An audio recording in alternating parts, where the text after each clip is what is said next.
रसखान सवैया। मानुष हों तो वही रस खानी, बसों ब्रज गोकुल गांव के ग्वारन। जो पशु हो तो कहा बस मेरो, चरो नित नंद की धेनु मझारन। पाहन हो तो वही गिरी को, जो कियो हरि छत्र पुरंदर धारण। जो खग हो तो बसेरो करो मिली, कालंदी कूल कदम्ब की डारन। या लकुटी अरु कामरी या पर, राज तिहुपुर को तजी डारो। आठहु सिद्धि नवो निधि के सुख, नंद की गाई चराई बिसारो। रसखान कभो इन आखिन सौ, ब्रज के बन बाग तड़ाग निहारो। कोटिक एकल धौत के धाम, करील के कुंजन ऊपर उबारो। मोर पखासिर ऊपर राखी हो, गुंजन की माल गरे पहिरौंगी। ओड़ी पितंबर लय लकुटी बन, गोधन ग्वालिन संग फिरौंगी।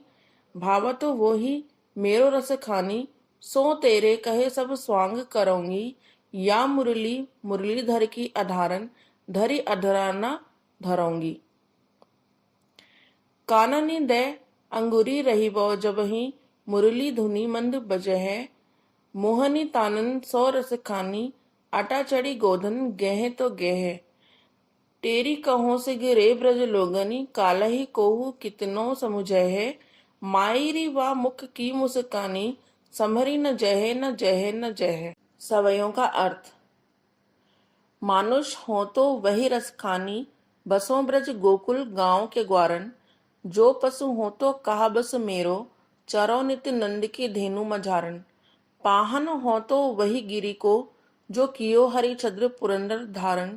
जो खग हो तो बसेरो करो मिली, कालंदी कूल कदम्ब की डारन। प्रस्तुत पंक्तियों में कवि रसखान के श्री कृष्ण एवं उनके गोकुल ब्रज के प्रति लगाव का वर्णन हुआ है। रसखान मानते हैं कि ब्रज के कण कण में श्री कृष्ण बसे हुए हैं, इसी वजह से वे अपने प्रत्येक जन्म में ब्रज की धरती पर जन्म लेना चाहते हैं। अगर उनका जन्म मनुष्य के रूप में हो तो वे गोकुल के ग्वालों के बीच में जन्म लेना चाहते हैं। पशु के रूप में जन्म लेने पर वे गोकुल की गायों के बीच घूमना फिरना चाहते हैं।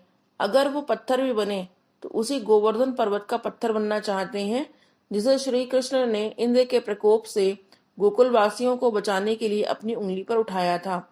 अगर वो पक्षी भी बने तो यमुना के तट पर कदम्ब के पेड़ों में रहने वाले पक्षियों के साथ रहना चाहते हैं।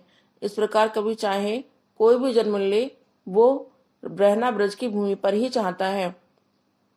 या लकुटी अरु कामरी या पर, राज तुहपुर को डारो। आठों सिद्धि नवो निधि के सुख, नंद की गाई चराई बिसारो।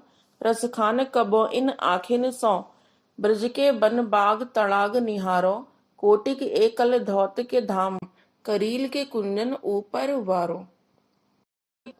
प्रस्तुत पंक्तियों में कवि रसखान का भगवान श्री कृष्ण एवं उनसे जुड़ी वस्तुओं के प्रति गहरा लगाव देखने को मिलता है। वे कृष्ण की लाठी और कंबल के लिए तीनों लोगों का राजपाट तक छोड़ने के लिए तैयार हैं। अगर उन्हें नंद की गायों को चराने का मौका मिले तो इसके लिए वे आठों सिद्धियों एवं 9 निधियों के सुख को भी त्याग सकते हैं। जब से कवि ने ब्रज के वनों, बागीचों, तालाबों इत्यादि को देखा है, वे इनसे दूर नहीं रह पा रहे हैं। जब से कवि ने करील की झाड़ियों और वन को देखा है, वो इनके ऊपर करोड़ों सोने के महल को भी निछावर करने के लिए तैयार हैं। मोर पखा सिर ऊपर राखी हो, गुंज की माल गरे पहिरौंगी। ओड़ी पितंबर ले लकुटी बन, गोधन ग्वारिन संग फिरौंगी। भावतो वही मेरो रस खानी, सो तेरे कहे सब स्वांग करोंगी। या मुरली मुरली धर की अधारन, धरी अधराना धरूंगी। प्रस्तुत पंक्तियों में रसखान ने कृष्ण से अपार प्रेम करने वाली गोपियों के बारे में बताया है, जो एक दूसरे से बात करते हुए कह रही हैं कि वो कान्हा द्वारा उपयोग किए जाने वाली वस्तुओं की मदद से कान्हा का रूप धारण कर सकती हैं, मगर वे कृष्ण की मुरली को धारण नहीं करेंगी।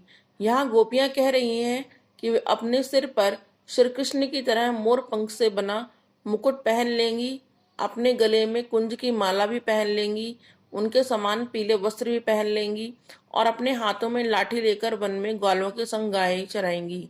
गोपियां कह रही हैं कि कृष्ण हमारे मन को बहुत भाते हैं, इसलिए मैं तुम्हारे कहने पर ये सब कर लूंगी। मगर मुझे कृष्ण के ओंठों पर रखी हुई मुरली अपने ओंठों से लगाने के लिए मत बोलना, क्योंकि इसी मुरली की वजह से कृष्ण हमसे दूर हुए हैं। गोपियों को लगता है कि श्री कृष्ण मुरली से बहुत प्रेम करते हैं और वो हमेशा उसे अपने ओंठों से लगाए रखते हैं, इसलिए वे मुरली को अपनी सौतन या सौत की तरह देखती हैं। काननी दे अंगूरी रहिबो, जबहि मुरली धुनि मंद बजहै, मोहनी तानन सो रस खानी, अटा चढ़े गोधन गह तो गह। तेरी कहो सिग रे ब्रज लोगनी, काला ही कोहू कितनो समझहे, माईरी वा मुख की मुस्कानी, सम्हारी न जह न जह न जह। रसखान ने इन पंक्तियों में गोपियों के कृष्ण प्रेम का वर्णन किया है।